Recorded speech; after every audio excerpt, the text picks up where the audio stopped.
Alright, it's time to put my investigative hat on. Figure out what happened here. We gotta put the park brake on first. Back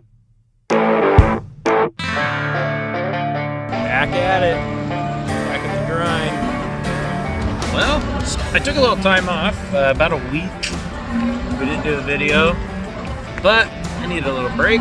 So we're back at it. We got new stuff that's rolled in the yard. I'm trying to find the new thing. I just did.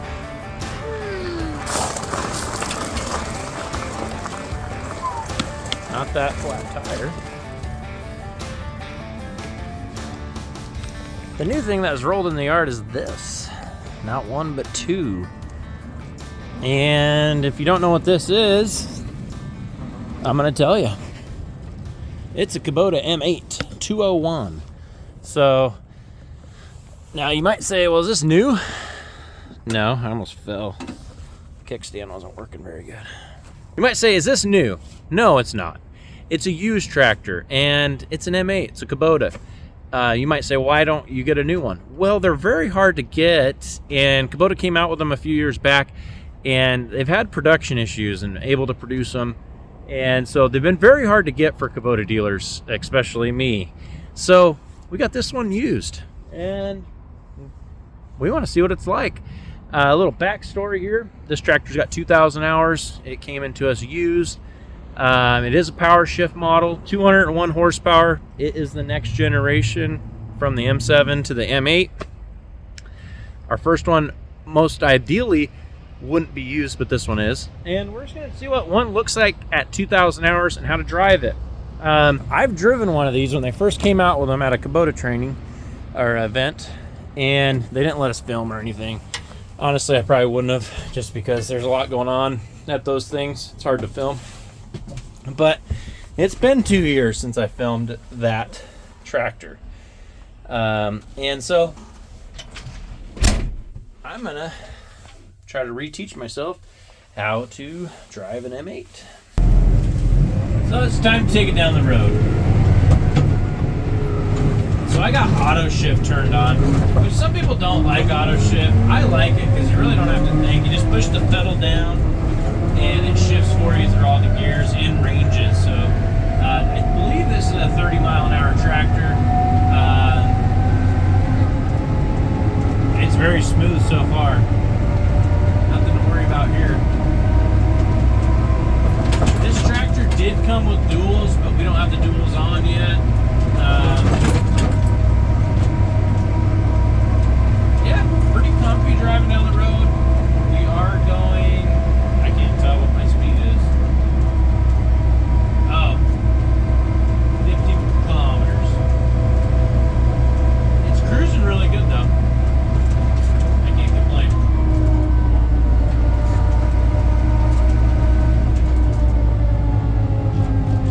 See how it shifts down through the gears. Just pressing the brake and letting the tractor do its own thinking. Once I have to come to complete stop, there's cars behind me. So we will flag them past us.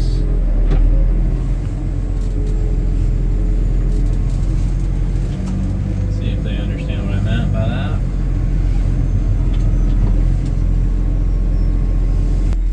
So my first thoughts driving this down the road.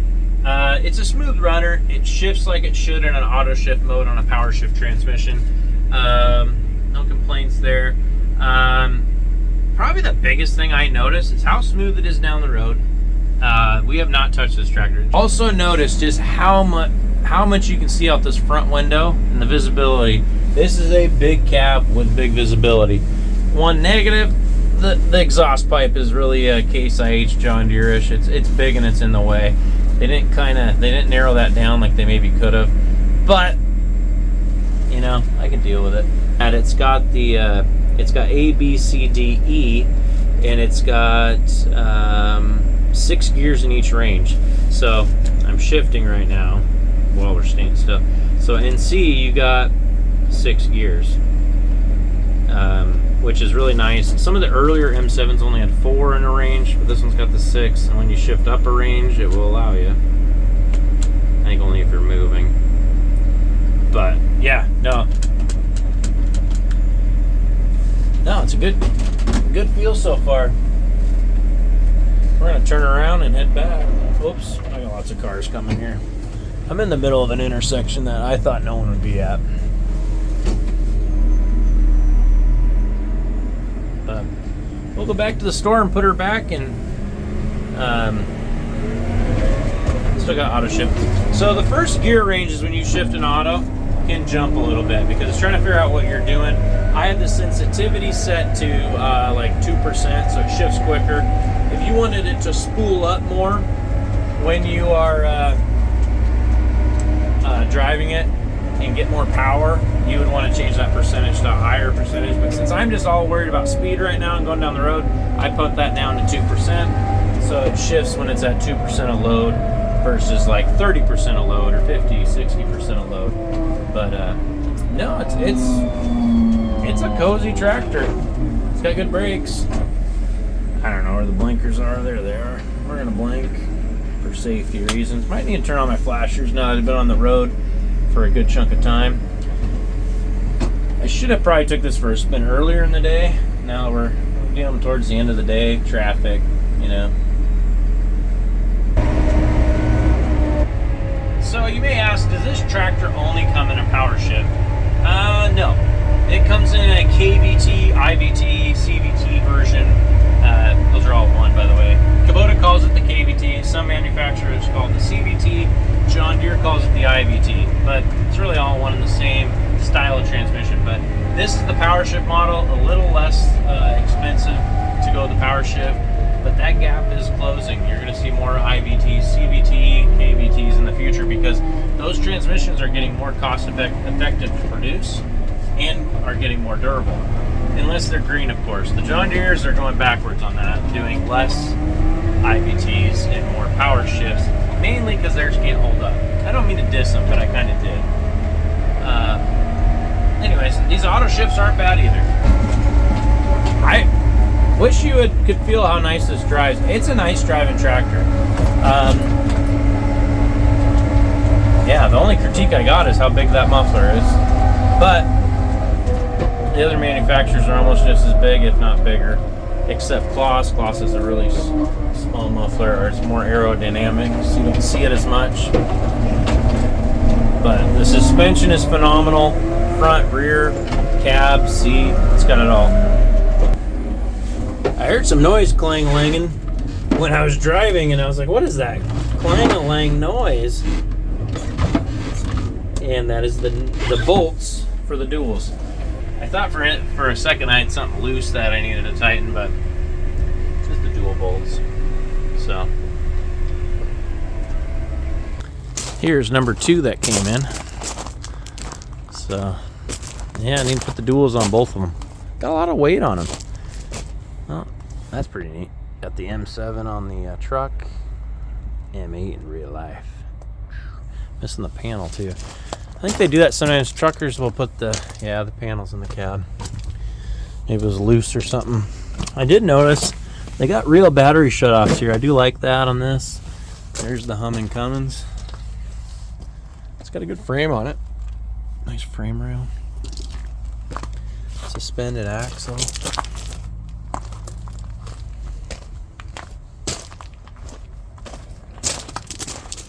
It's got ball ends. And it is suspended on the cab. Yeah, it's a suspended cab. It's kind of cool. It's got some travel on that eye. It's an interesting design. But replaceable PTO shaft with some bolts. Clevis hook. Got 5 remotes. Load sense, power beyond. All sorts of stuff. Hydraulic brakes. Very nice. It's got nice lights on it all the way around. 50K. I was doing some driving with this tractor and I noticed something on the new building. I was gonna get ready to park it and someone did the honors of putting the first dent in the building. Uh-oh. I'm gonna have to ask someone who did that. That's interesting. It's like they were... Alright, it's time to put my investigative hat on. Figure out what happened here. We gotta put the park brake on first. Hear that whistle?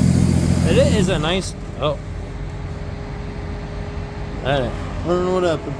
I may have left it in gear, and it just killed it. I'm pretty sure I put the park... Yeah, I don't know.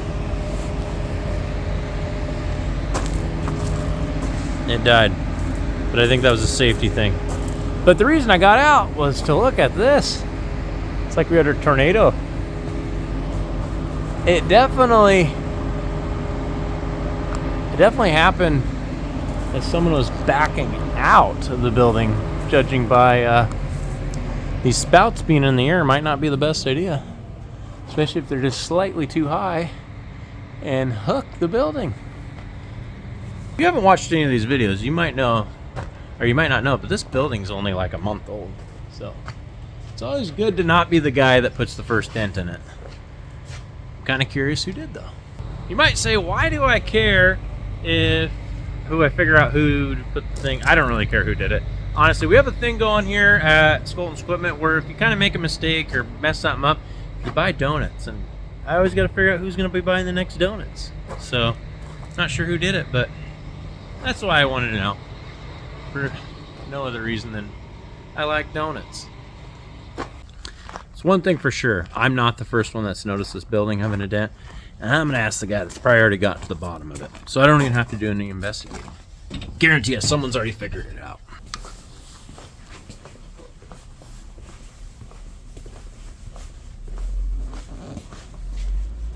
Your new building's got a dent in it. Oh, I knew that. Oh, did you find the culprit? Yeah, I know who it is. Oh, who is it? It was me. I already admitted it to everybody else. Oh, I must not have been here when that happened. Yeah, I admitted it to everybody else. Everybody in the shop knows. Okay. Yeah.